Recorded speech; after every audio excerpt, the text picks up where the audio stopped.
This is one of those videos where I wish I could warn you, but I can't. Some things are better left untouched.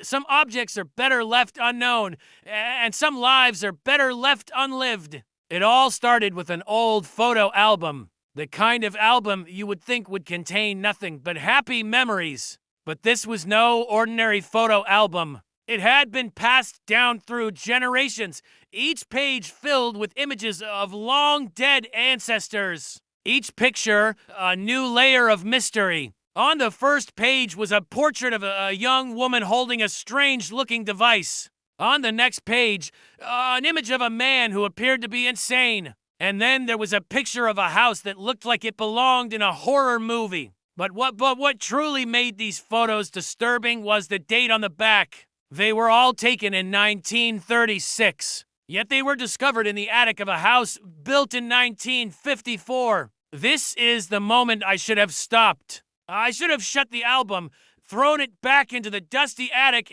and forgotten about it. But I didn't. I continued flipping through the yellowed pages, desperate to find answers, knowing I was probably making a terrible mistake. What I found next was a picture of a fireplace. It looked ancient, like something out of King Arthur's time. But what really caught my attention was the inscription on the mantelpiece above it. It read, "Time is the greatest healer." Then there was another picture of a clock. Not just any clock, one with two faces, one for day and one for night. Below it, the words, "Beware of the hour between time and eternity." And then it hit me. What if this album wasn't just a collection of old photos? What if it was a warning, a message from the past trying to tell me something, trying to prevent me from doing something terrible? The idea seemed far-fetched. The more I thought about it, the more sense it made. These photos weren't just random snapshots. They were clues, pieces of a puzzle I had to solve. And the house from the old photos, the one that looked straight out of a nightmare, well, it turned out to be a real place, or at least it used to be. I went to the town library and found an old map showing the layout of the city. Then I started searching for the address from the photos. After what felt like hours, I finally found it, hidden away in a musty corner of the archive room. It was here. The house was nestled at the end of a long driveway, surrounded by overgrown weeds and shrouded in an eerie silence. As I walked up to it, I felt a growing sense of dread. It was like the house itself was watching me, while waiting for me to make the fatal mistake of entering. But I did enter. I pushed open the creaking door and stepped inside. The interior was dark and dusty, filled with cobwebs and a faint smell of decay. The air grew colder, sending shivers down my spine. I could feel the weight of the house's history pressing down on me, suffocating me with its secrets. Then I saw it, the fireplace from the photo. It was right there in front of me, silent and menacing. Above it, the same inscription, "Time is the greatest healer." I reached out to touch it, as if that would somehow unlock the mystery. But as my fingers brushed against the cold stone, a sudden gust of wind slammed the door shut behind me. Panic surged through me. I tried to open the door. It was locked. I was trapped. I started to scream for help, my voice echoing through the empty halls. But no one could hear me, or maybe no one wanted to. In the distance, I heard a floorboard creak. It was slow and deliberate, like someone or something was walking towards me. I couldn't see anything in the darkness, but I could feel the presence watching me, waiting for me to break. As the minutes ticked by, the sound of footsteps grew louder. I backed away, desperate to escape, but there was nowhere to go. Then the footsteps stopped. "Hello," a voice whispered. It was dry and raspy, like the sound of leaves crunching underfoot. "Who's there?" I called out, my voice shaking. No response, only silence. Then the fireplace flickered. It wasn't a trick of the light. The fire was actually on. I stood frozen, staring at it, as if it held the answers I so desperately sought.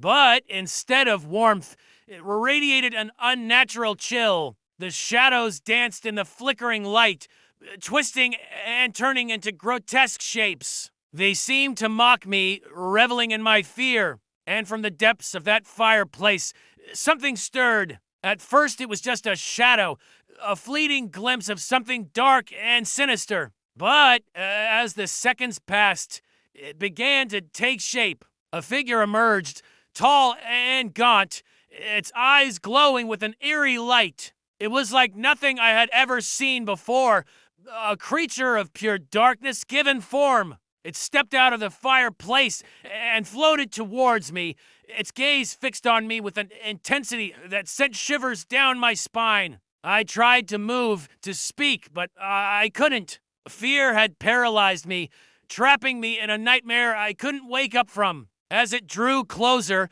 I could see the details of its face, or what had once been a face. It was twisted and contorted, as if in a constant state of agony. Its eyes burned with a cold, otherworldly fire. "You shouldn't have come here," it rasped, its voice like the grinding of bones. "This is a place of sorrow, a realm where hope comes to die." I managed to stammer out a question. "Who are you?" "I am the keeper of this house," it replied, its voice echoing with an ancient power. "And this house holds the key to countless lives that have been shattered, dreams that have been extinguished." Its words hung in the air, heavy with the weight of untold suffering. I realized I had stumbled into a place where pain and despair were eternal residents. And then the creature lunged. It moved with a speed that belied its emaciated form, and in a flash, it was upon me, its icy fingers digging into my skin.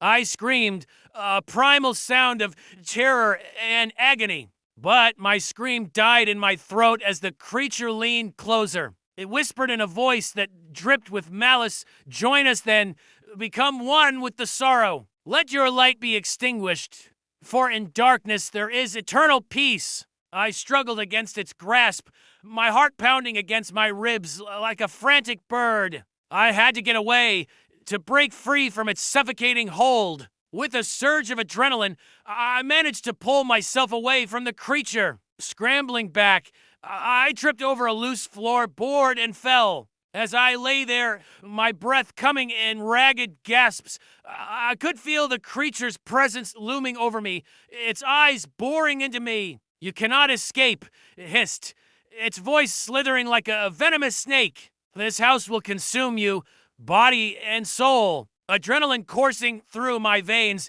I managed to scramble to my feet. I had to get out, to escape the clutches of this nightmare. But the door, the only way out, was still firmly shut. I pounded on it, my hands growing raw, my hope dwindling with each passing moment.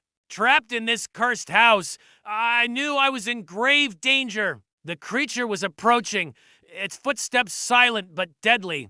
I could feel its icy fingers brushing against my neck, sending a jolt of terror through my body. Turning, I swung blindly, my fist connecting with something solid. The creature recoiled, letting out a screech that shattered the silence. With newfound strength, I rained down blow after blow, each one fueled by the primal urge to survive. But the creature was relentless. It lunged at me, its eyes blazing with a cold fire. I stumbled back, my foot catching on a loose floorboard. I fell, the creature's icy fingers closing around my throat, cutting off my screams. Its eyes burned into mine, and in that moment, I knew I was facing an evil that knew no bounds. As darkness closed in, I thought of the photo album, the cryptic messages, the house's sinister history. I realized I hadn't merely stumbled upon an abandoned dwelling.